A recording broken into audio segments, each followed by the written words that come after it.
There you go. Hello, this is Bill Stimson, and this is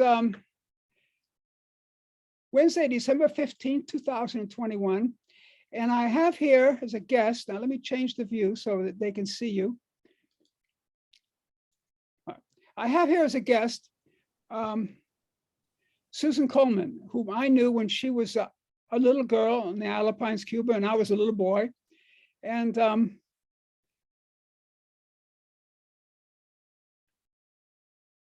I recently found out that she wasn't able to get out of Cuba like so many of the rest of us on the Isle of Pines. There was just a mass exodus to Miami. Americans, Cubans, Cayman Islanders, all kinds of people. And she and her mother stayed there. And so she's seen aspects of the Cuban Revolution on the Isle of Pines, Cuba, that I didn't see myself. And I don't know anybody talk truthfully about them. In America, the liberal people just idolize Cuba and the conservative people demonize Cuba, but there's a reality behind all that. And what's happening there is not so pretty. I don't know how to say it. I'm going to let Susan talk, okay? Go ahead, Susan. Well, actually, I was saying I've repressed it for a long time. Now, should I push got it here? There's a little thing. There's a said got it. This meeting's being recorded. No, don't press anything. Okay. This meeting is being recorded because I'm recording it for the interview, Susan. But your face is being recorded. Your face is, I can't see your face. Is that okay? You can't see my face. I can't see. I can see yours. Okay, how's that? So there's a little. Can you see my face now? No, it's that little sign is over your face. This meeting's being recorded by the host or participant. Okay, don't worry about that. Okay, so anyway, I suppressed all of this after all these years. I came back and I got in college and I went to medical school, and I kind of just kept pushing all these memories back and never remembering.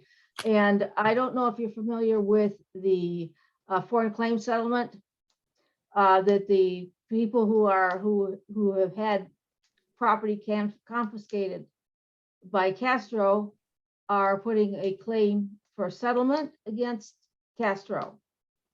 But are you familiar with it? Yeah, my mother put in a claim. Okay, well, basically the attorneys who are working with them had asked me to work on my experiences and what happened in Cuba and my justification for wanting closure with this claim. And I was unable to do it. I couldn't pull it up because it was so, I had no idea how emotionally distraught I was over that. Emotionally distraught? Yeah. So that was kind of interesting. So you may have to prompt me sometimes and ask me questions and to bring some of this out. Well, Susan, asking questions, I lead almond dream groups, and asking the right kind of questions is what that's all about. That's good. The second thing is listening to what people say instead of having my own ideas of what I want to hear. Right. So this is not a dream group, but this is an interview. I'm going to interview you. Right. It's about what happened. Now, the first thing I'd like to say is, could you tell us about you and your sister Nancy Coleman, your Susan Coleman, and your mother? I remember her. She usually had her arms full of something or other, plodding in the streets of Nueva Gerona.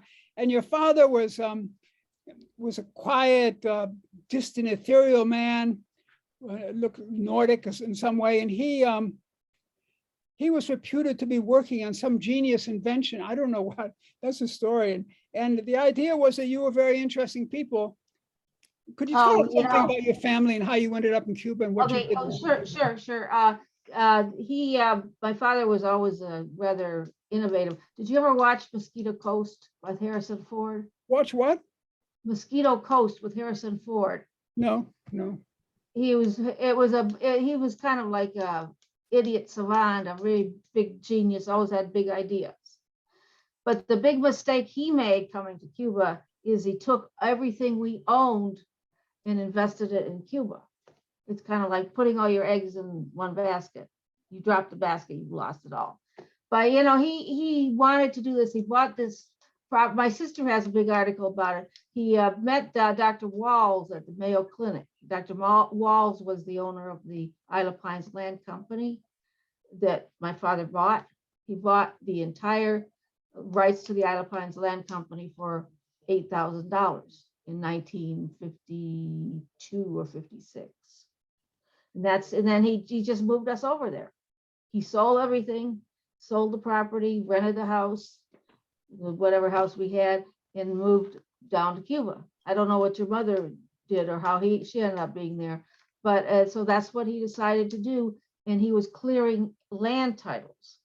In other words, he was picking up all of the old property that Dr. Walls had owned because when after the 1926 hurricane, a lot of these Americans were leaving, and they were not paying attention. So their taxes, they would not pay their taxes, and the Cubans, entrepreneurs and the Cuban real estaters would pick up their property. And he was slowly getting the property back by going to court in getting the property back that was originally from Mr. Walls, and he was fighting to get cleared title. And this is what he was doing, and he would get property, and then he would clear the title, and he would sell the property for $8,000, $6,000, and then he'd go on to the next property that he had bought from Mr. Walls.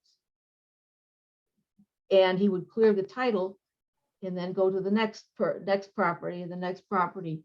And he was slowly clearing titles of all of this property that was owned by Mr. Walls. I mean, Mr. Walls no longer owned it.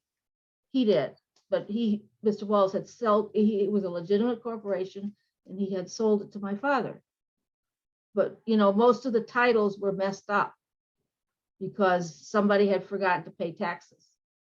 You know, they had gotten sick, they gotten or something, and they didn't pay the taxes. And the Cubans and the other people would take them over. You didn't read that book? Oh, that book by America's Forgotten Colony. He kind of described this. It was kind of like a land swindle.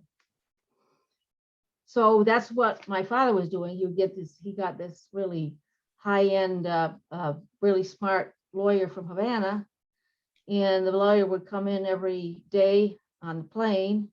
On mornings on the plane, we'd get up at 5 and pick him up at the airport, and they'd go to the court and kind of present cases for this property so that he could clear the title to the property.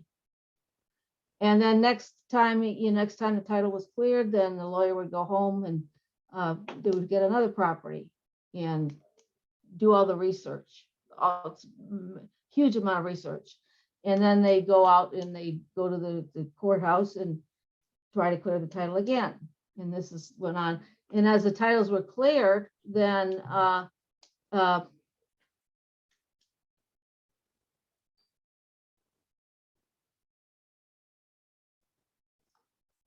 as the titles were cleared, he would sell the land and he'd get more money for legal fees. Of course, the lawyer took 50% of it.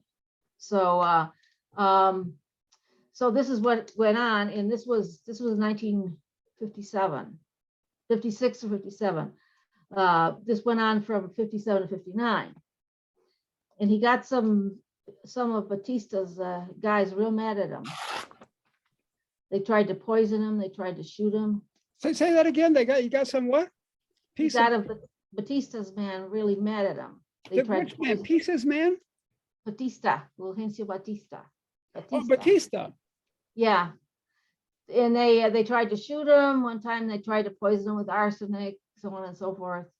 As he was kind of taking away the property that was legitimately his, but they wanted to keep.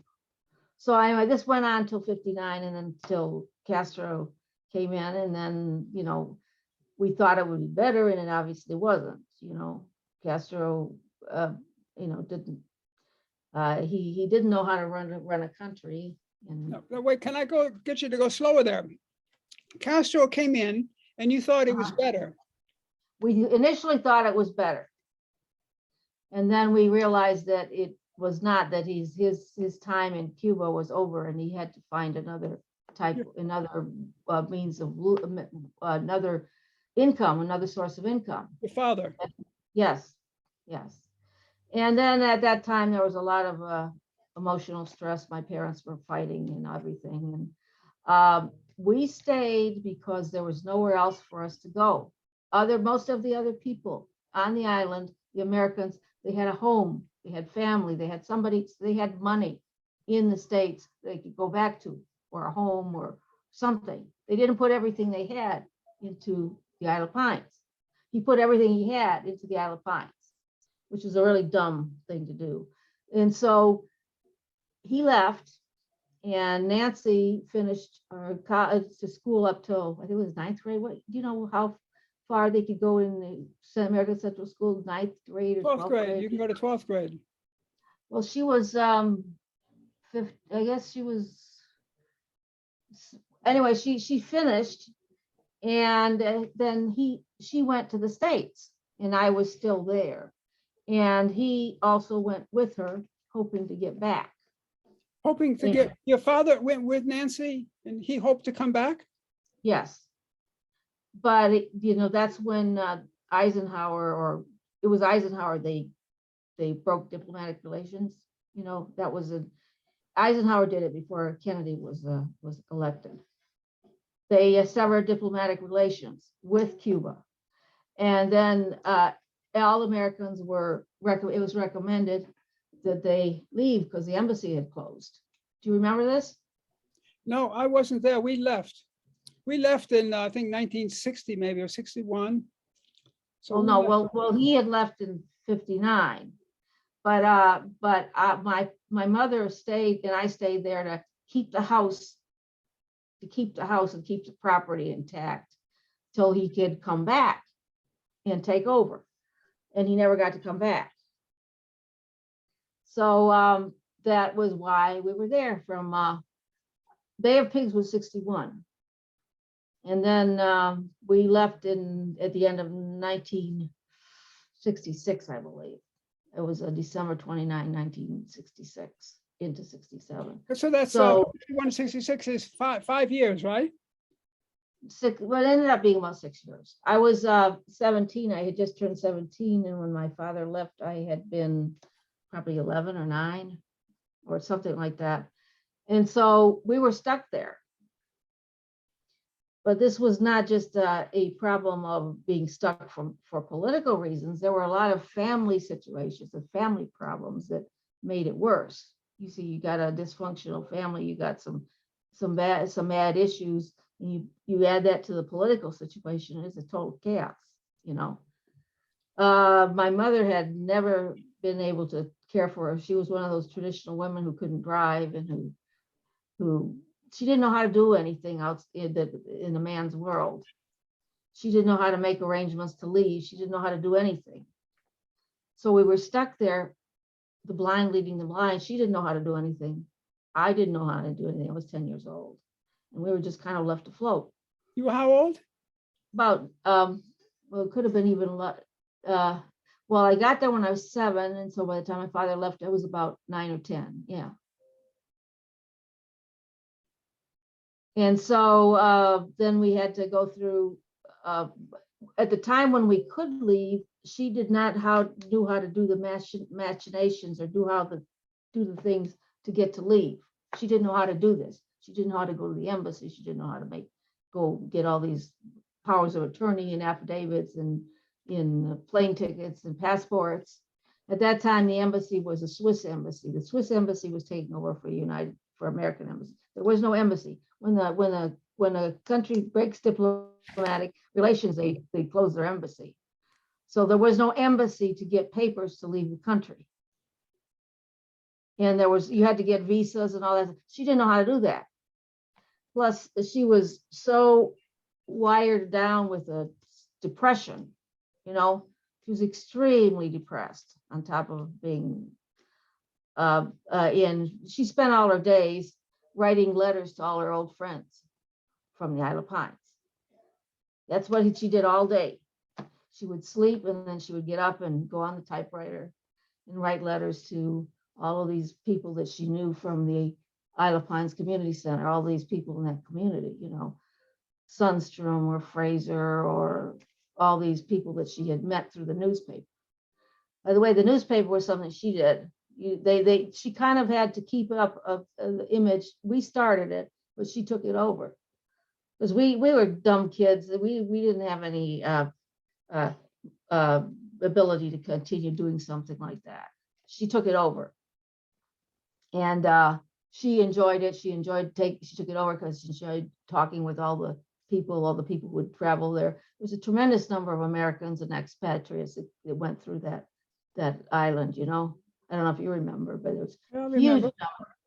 There was just always some new person coming in, and sometimes looking for property, sometimes just having a little weekend, sometimes wanting to grow grapefruit or something. There was always somebody coming into that island, and then they would always touch base at the Isle of Pines Community Center and get to know the powerful people or the people they considered to be. It was called the Anglo-American Community Center. Yeah, and then they switched over to Isle of Pines Community Center. Then they would get to know all these important people, the people they thought were the movers and shakers on the island. Movers and shakers. Yeah. That was the Flanagans, the Sweatlands, all these people. Yeah, yep. Those movers and shakers for real estate and stuff. So yeah, you give the name of the newspaper, the name of your newspaper? I think it was the Isle of Pines Herald. The Isle of Pines I have copies.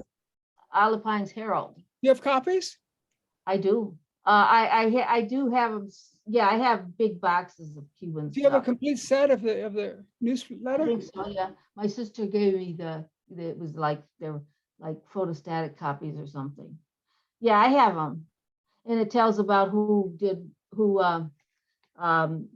came and who didn't come and who did this and whose party and whose anniversary and whose birthday, all that stuff, you know. And so she did it, but she didn't want people to think she did it because she was kind of a private person, and my father didn't want her. He was pretty emotionally destructive. He looked like he was a genius, but my father was pretty emotionally destructive. Emotionally destructive? Yeah, he doesn't. She never learned how to drive, and he didn't want her going around talking to all these people, because what she would do, she would go interview all these Americans, you know, and all these British who would come in, and she'd interview them. And what did he want her to do if she wasn't going to do that? Sit home and, you know, be a housewife, I suppose. Huh. She was that was the old days, you know. And so she would say that we had the newspaper. I mean, hell, at the time I was 8 years old. How could I do about newspaper? You know, my mother always said that. She said that your mother was the one behind it, not the girls. And well, no, initially we were behind it, but we didn't. We weren't I thought it was cruel of my mother to say that, but I guess it was true. My mother had instinct. That what's the word? She had intuition. Yeah, that was true. But Nancy was older than me, but Nancy didn't have the tenacity to keep doing something. You know, I was younger, and but she didn't have the tenacity that could, and she was bored with it after about the third week. Really, Nancy? And my mother saw this as an opportunity to get out of the house and to get to know all of these people. Of course, it's a wonderful thing to do. My mother was a journalism major in college. It's too bad she couldn't. Yeah, it's too bad. You know, that revolution, let's face it, it ruined the life of my family. It ruined so many families. It really was devastating to so many human beings. That's right. Yeah, that's right, and it's just a speck in the course of history.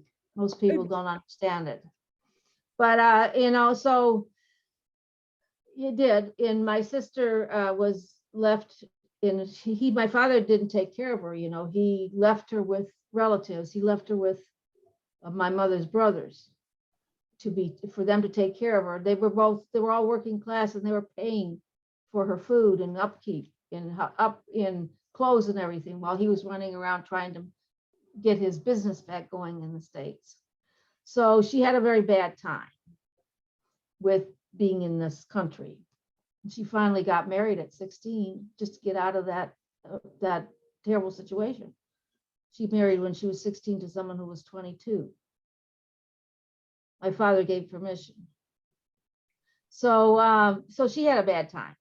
And then, I honestly think that I should, well, I don't, I believe that her emotional maturity, emotional growth stopped at about when she came out of Cuba. It was so traumatic not having her mother and not having any type of structure and living with total strangers, So she had a rough time, and we had a very rough time, and there was no money, no food, and people thought we were being prostitutes because we didn't have any money. We didn't have any way to get money. We sold all our furniture, and then I had a little business making these little pieces of fudge, and I would sell it to the construction workers. I'd make the fudge at home and then sell it to the construction workers.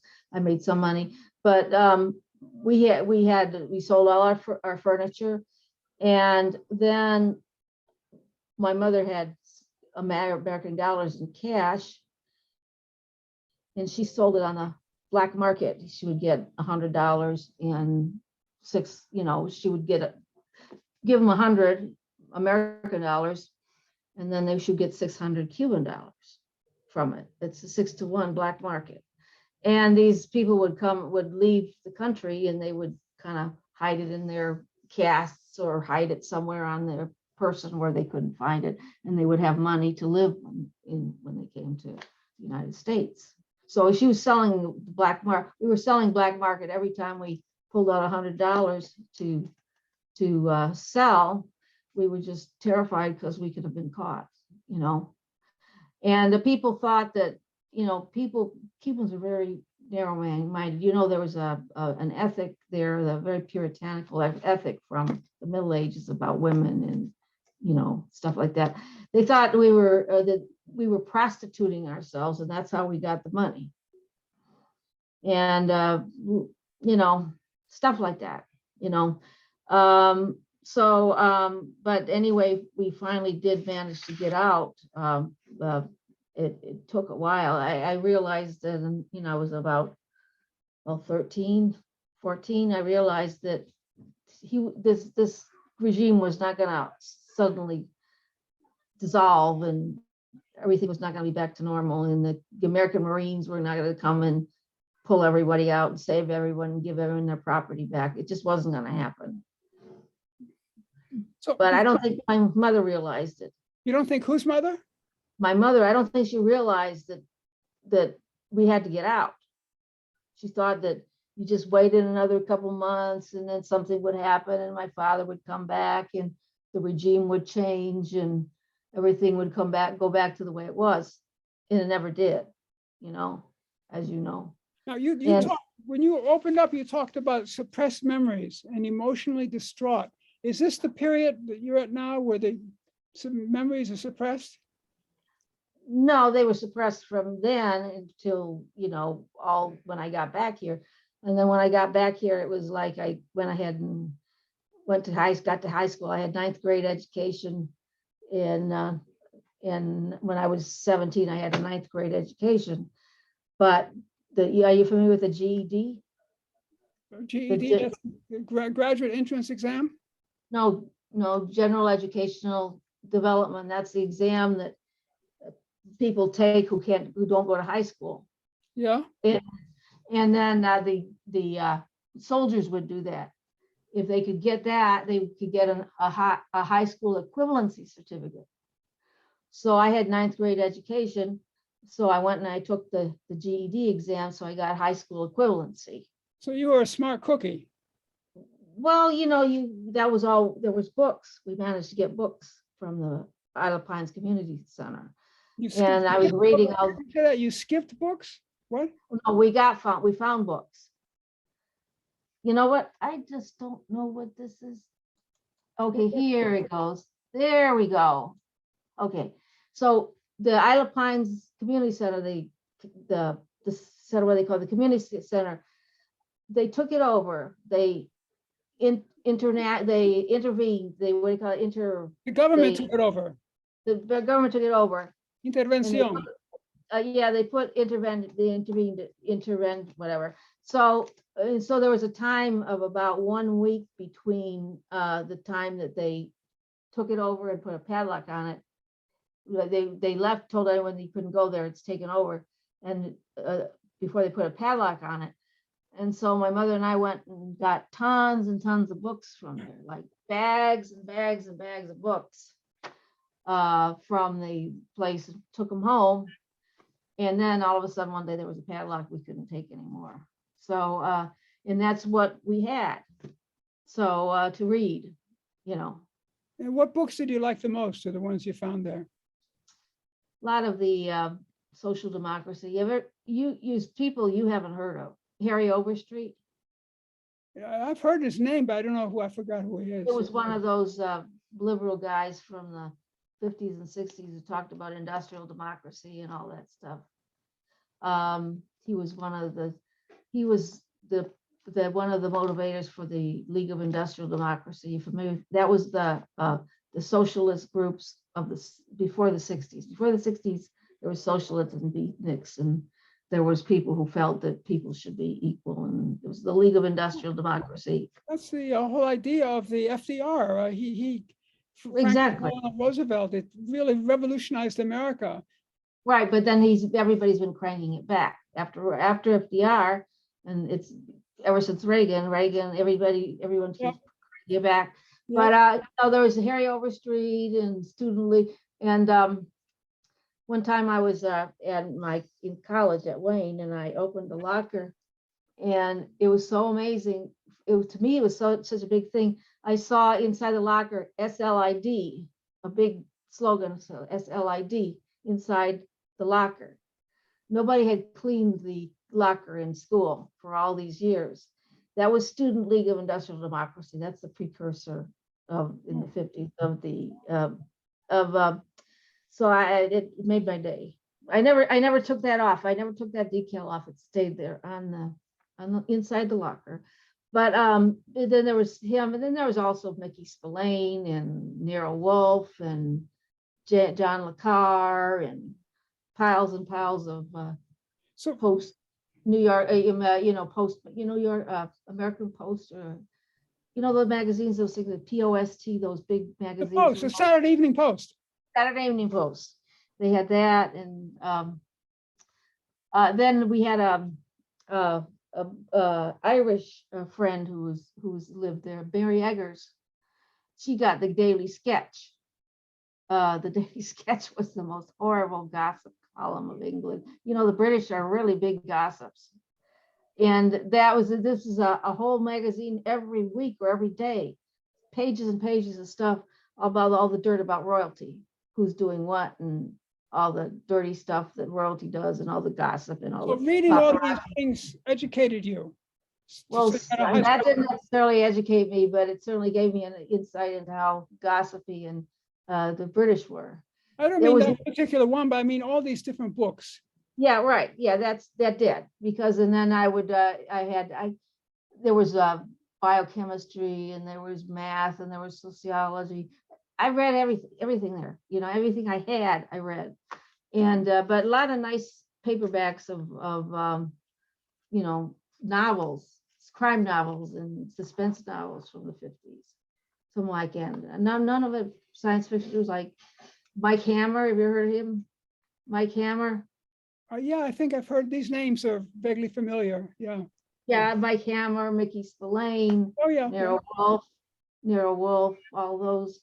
And then there's so you came back to America, and then you started in high school. Yeah, I only had to do a year of high school or something. You only had what? Because the rest of it I did I only had to do a year extra in high school. Yeah. Because I got the GED, I passed the GED. When you pass the GED, they will give you an educational level equivalent to your age. And then you went to Wayne State University? Wayne State, yeah. Now, where is the suppressed memories and the emotionally distraught? Where does that kick in here in the story? Well, no, I'm just saying that all of this has been suppressed all these years. And then, you know, when I was trying to bring it back when they asked me, when the attorneys asked me to write something about Cuba, because they were trying to get the property settlements for the Americans. Let me ask you a And I question. couldn't pull it out. I couldn't pull it up, you know? Let me ask you a question. Like you were there like 5 years or so after everybody cleared out. You and your mother were there? 6 or 7, yeah. 6 or 7. Now, do you care to say anything about what happened in those 6 or 7 years? About you told us about your family, but about the revolution, the people, about your idea. Oh yeah, it was a slow transition to Castro's way, but I think people think that he was a socialist and a Marxist-Leninist. He was just creating his own purgatory. Anything he liked, he did. Castro was very much in favor of education, and so he got a lot of people educated, you know. And then he was very much in favor of public health, and he got some of that going. But anything he didn't like personally didn't get promoted, didn't get done, you know. He had this most insane hatred of Americans and thought the Soviets were better, but it turns out Soviets are worse than Americans, you know. But it was like part of he was reliving his childhood and it wasn't really it was like a dictatorship mainly, and it was like this personality cult. And then they slowly began to get some of the techniques from the Soviet Union, the Makarenko schools, and then the terminology. Everybody was a comrade, and you know, little pioneers, the same way that the Russians did. You know, the Russians had all these little schools where they educated children. They started children up as, you know, little soldiers, and they had the pioneers, and then they would teach you and they indoctrinate you in school, and they would, you know, you had to be careful from your kids. You know, some of the parents were not in favor of the regime, and they couldn't talk in front of their children, you know, because they could be reported by their children. And people were reporting, and they just assigned the committees of the defense of the revolution. They had all these committees in every city, in every town, where there was somebody who was watching everything you did. But Yeah, they had, go ahead. well, they had some legitimate reason because of Alpha 66.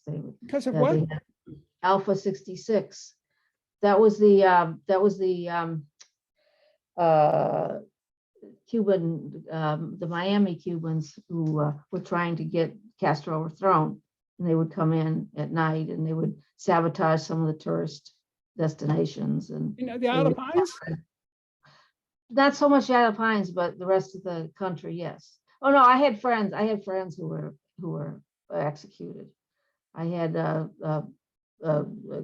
were a little bit older than me, but I was still part of my group. People who were kind of working for the underground anti-communist movement. There was an underground anti-communist movement there? Oh yeah, of course. You know, Bay of Pigs, you know, after Bay of Pigs. You know, let me just intersperse here. I went to Cuba like 35 years after we left. I went back. Right. And, it was illegal to go to Cuba then, so I slipped in through Mexico, and I asked the Cuban man not to stamp my passport, and so he understood, so he didn't.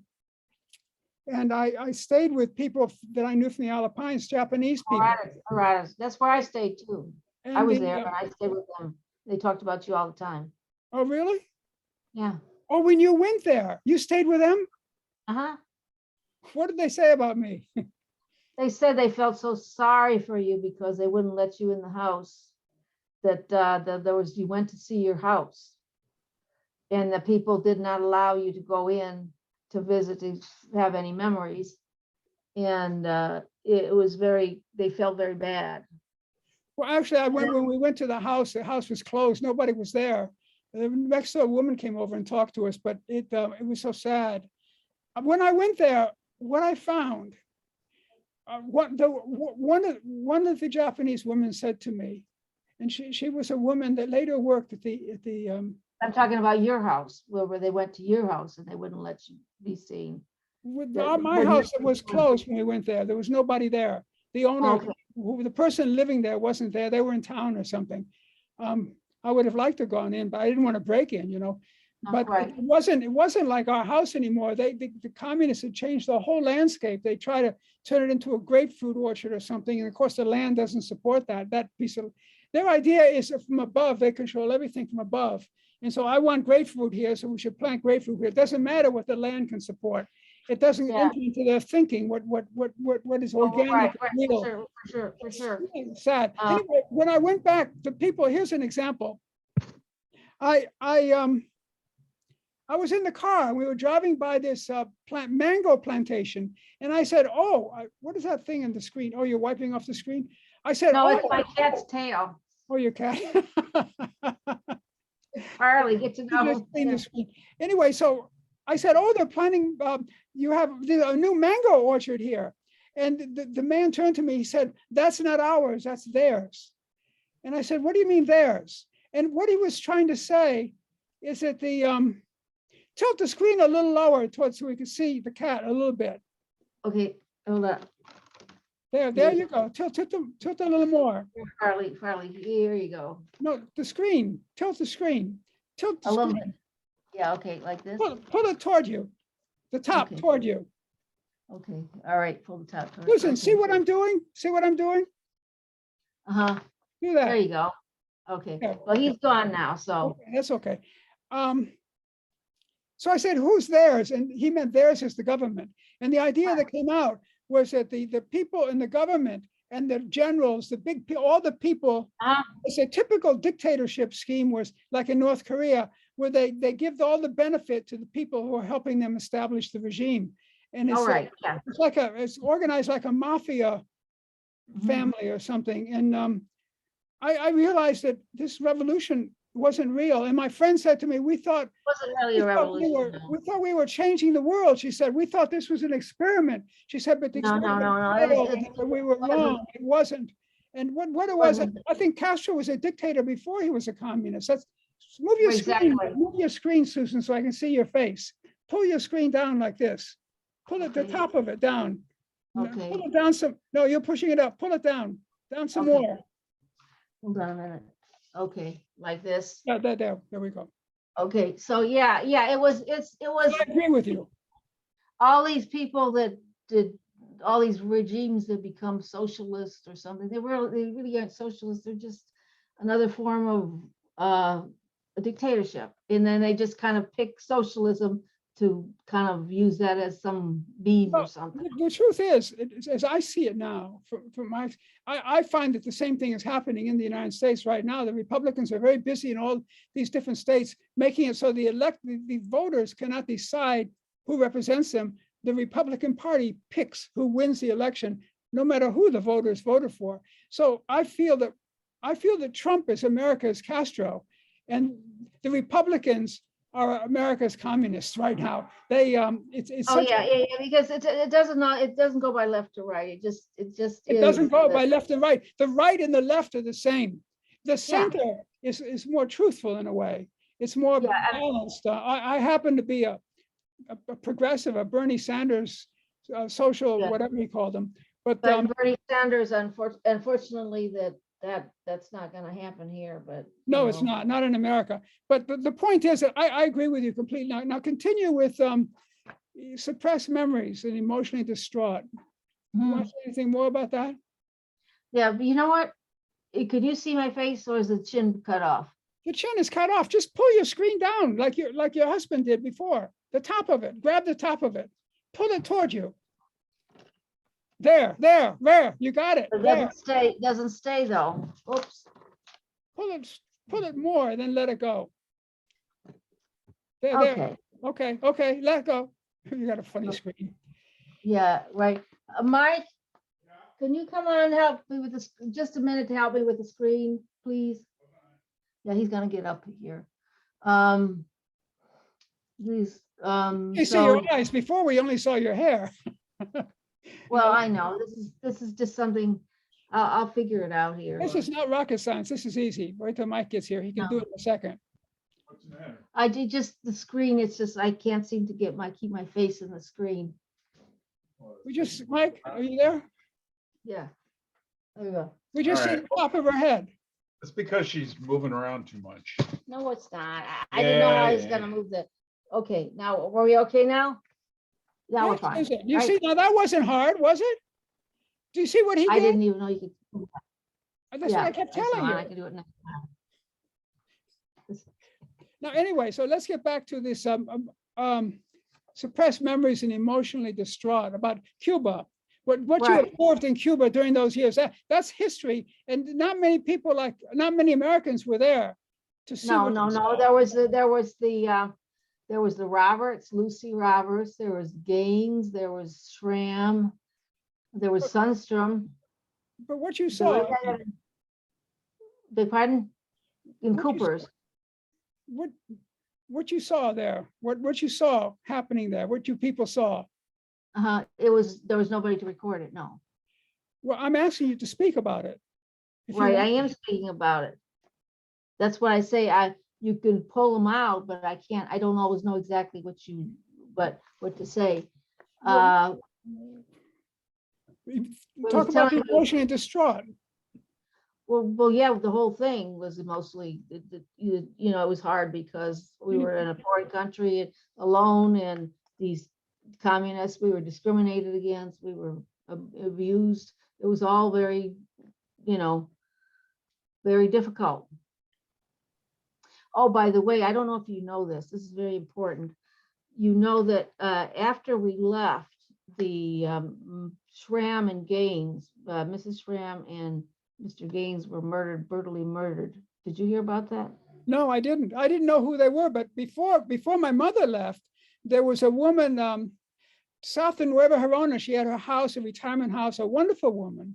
And she had a beautiful home and just a little piece of property.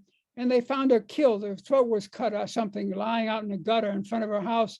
And my mother got scared that this was this violence against America, Oh, there was.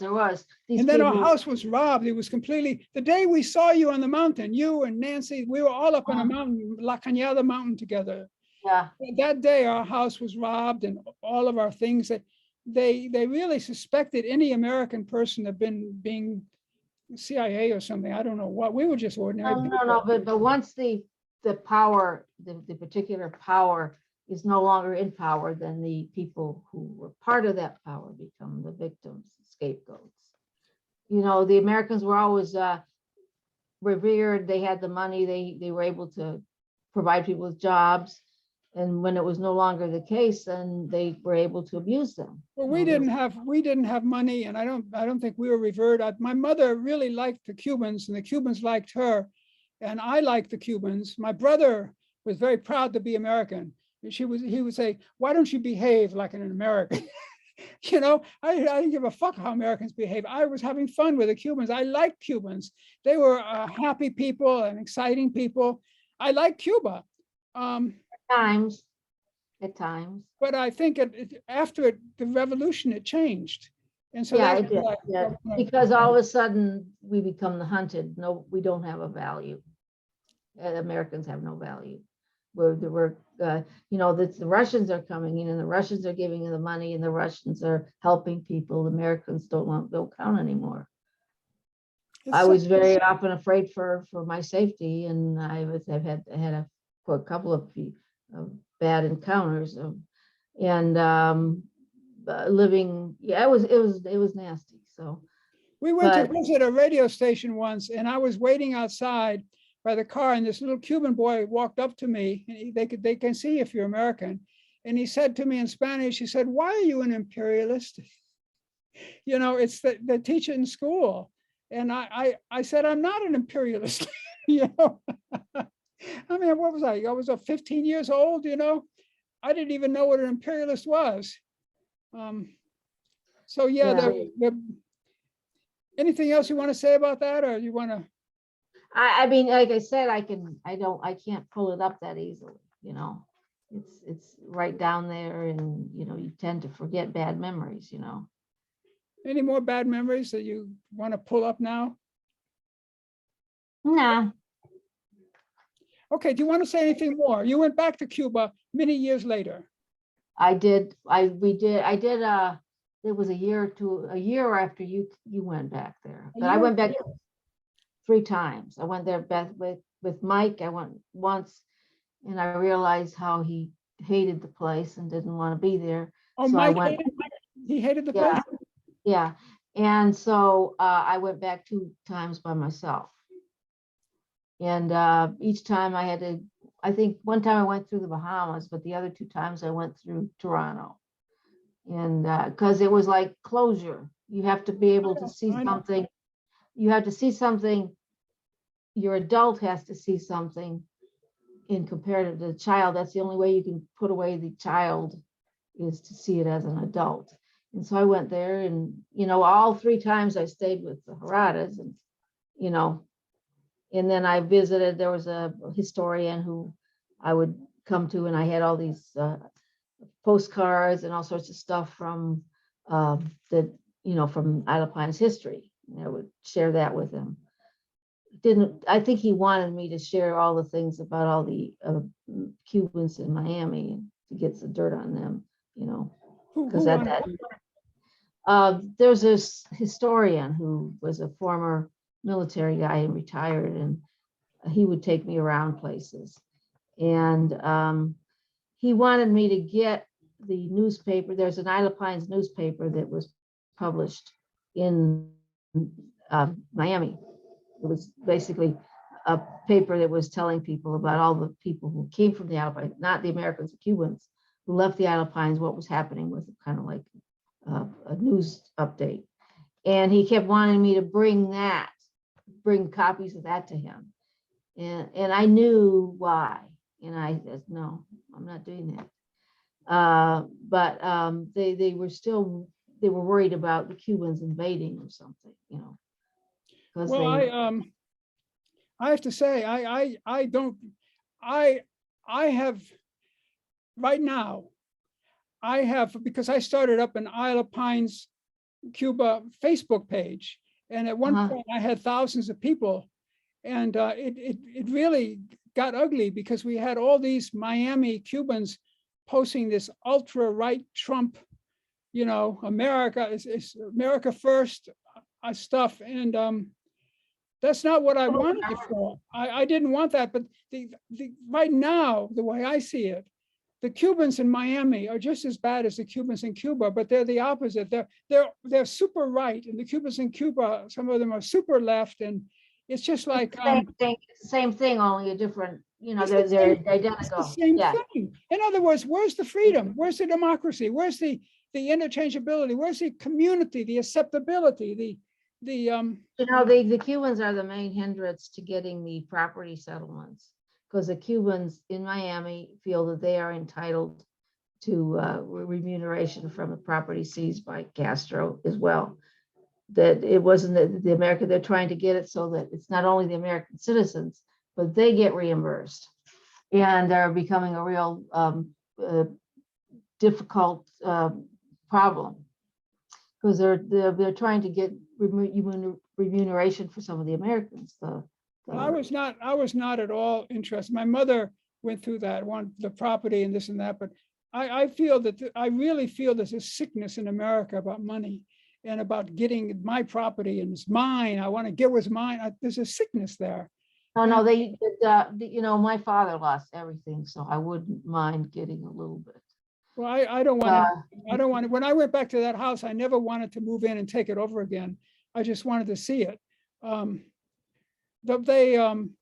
They can't take away what's me. They can't take that away, No, and that's the thing. None of those dictatorial regimes can take away the real inner freedom, and that's what I value. Not the damn real estate. And a lot of the Cubans, though, they want remuneration.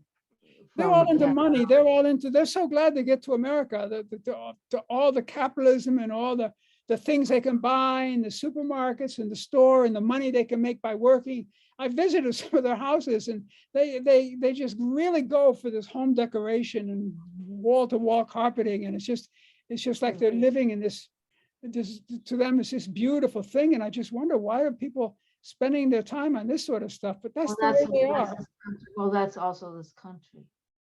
It's their culture. Yeah. The Cubans, I've read Jose Marti, his writings. I like his writings. I like him. I like his poem Guantanamera.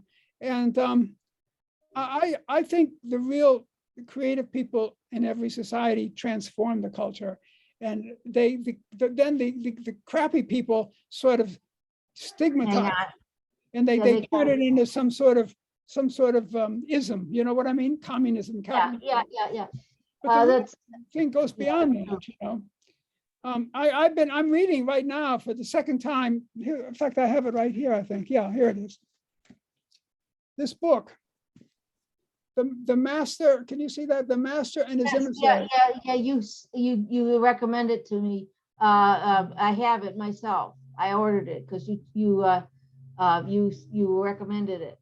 He has a new book too, but this one I'm reading.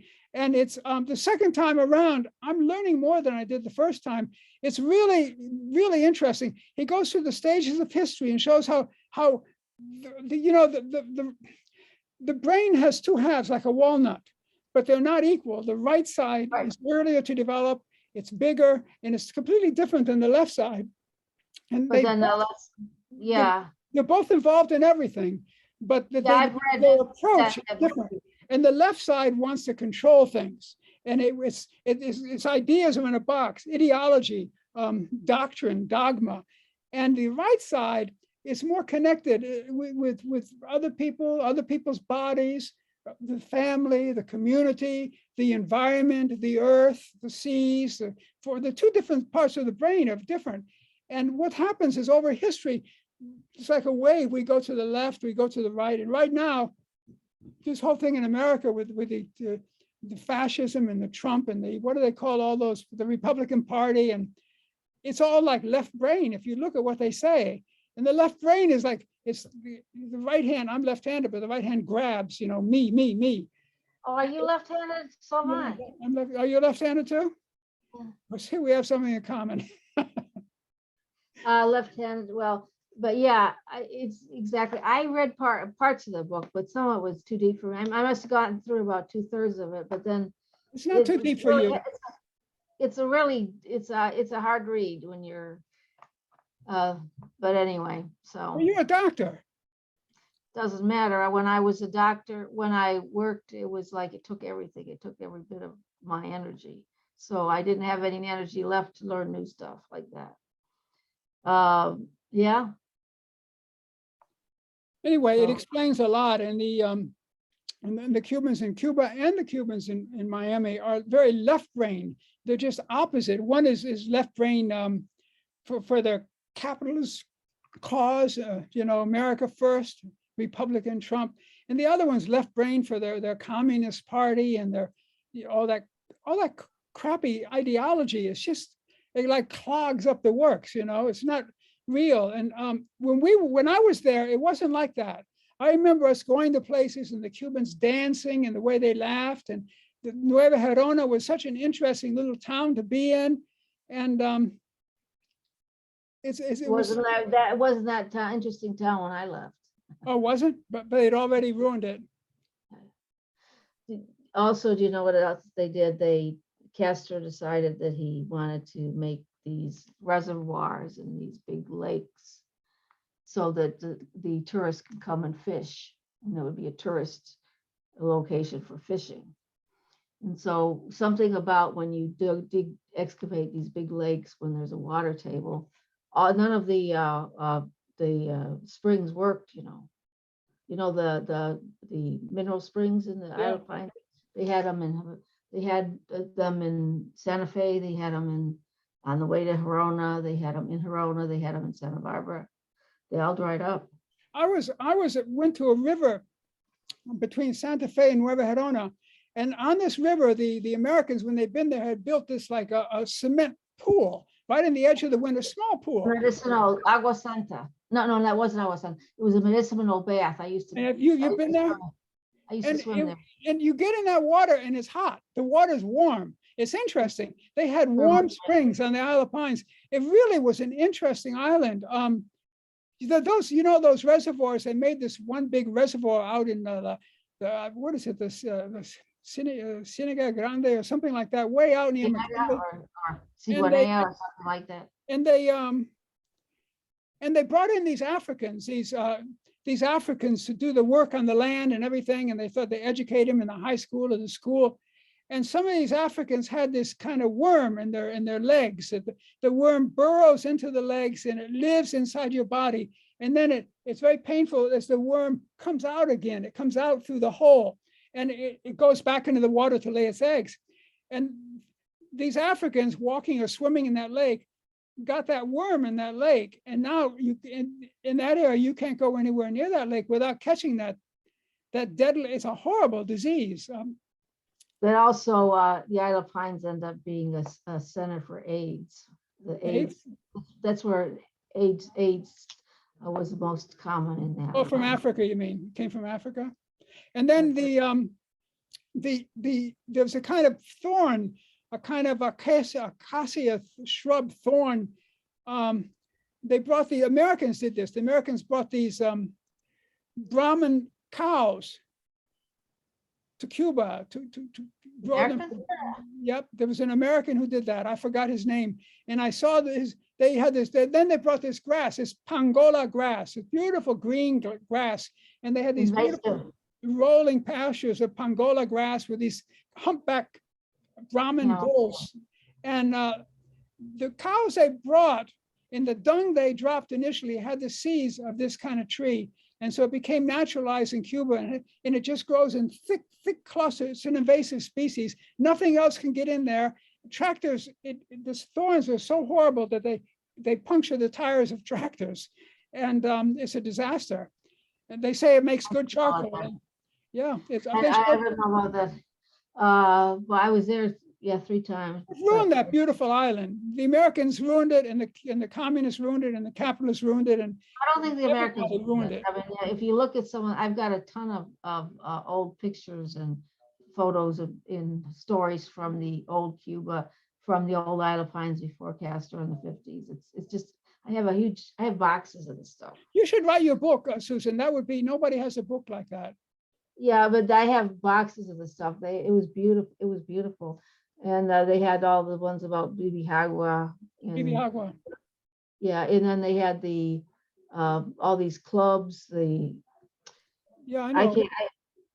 The Hyacinth Club, or I think it was called the Hyacinth Club. One of those clubs. It was really something. And I even have a booklet from the Santa Fe fair, country fair at Santa Fe, where it shows all these tables, just like a state fair. It gives all these tables of people growing certain things.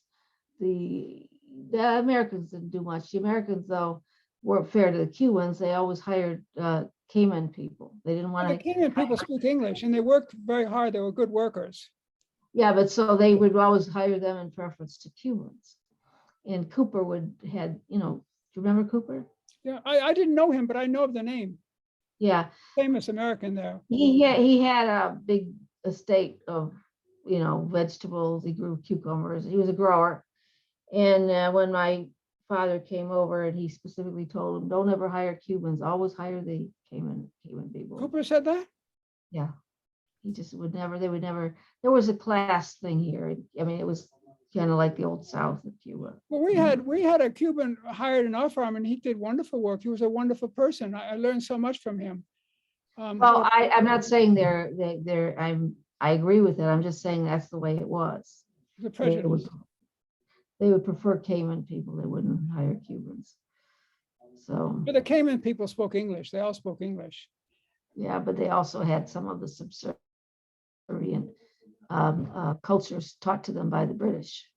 The Cayman people will never disagree with you, and they will do things behind your back. That was how the British taught all their subjects. That's how it was in India. That's how it was anywhere where the British control. They had that two-faced culture. So yeah. Do you have anything else you want to say about the Isle of Pines? Well, I'm sure over time, I suppose, but not right now, no. Well, Susan, when you remember, just take a note, get a notebook and jot down the topic, and we can have another talk at some time. Now, I'm going to turn this off, and then I'll Okay. connect with you again, okay? And No problem. we'll talk by ourselves, okay? Sure. Because I think this has gotten too long. I'm going to turn it off now, and then I'll Okay, send you now- in just a minute. Okay. Now, I'm No gonna problem. I'm going to post this on YouTube. Is that okay? That's fine. But I mean, that may needs to be corrected, you know, a little bit of editing and all that stuff. I don't know how to edit. That's the thing. I'm a computer dummy, like I told you. But Oh, I think it came out across okay. Your story came through. And it's a That's story good. that hasn't been told, to my knowledge. And I'm not no expert on this, but I don't think it's been told. Okay? no, I don't think, because I was the only one. Now remember we talked about the tea. That's not part of this interview though. Okay, well, we'll come back in just a minute and talk about that, okay? Okay. All right, Bye. I'll just sit back. Thank you. Okay. Thank you very much. Uh-huh.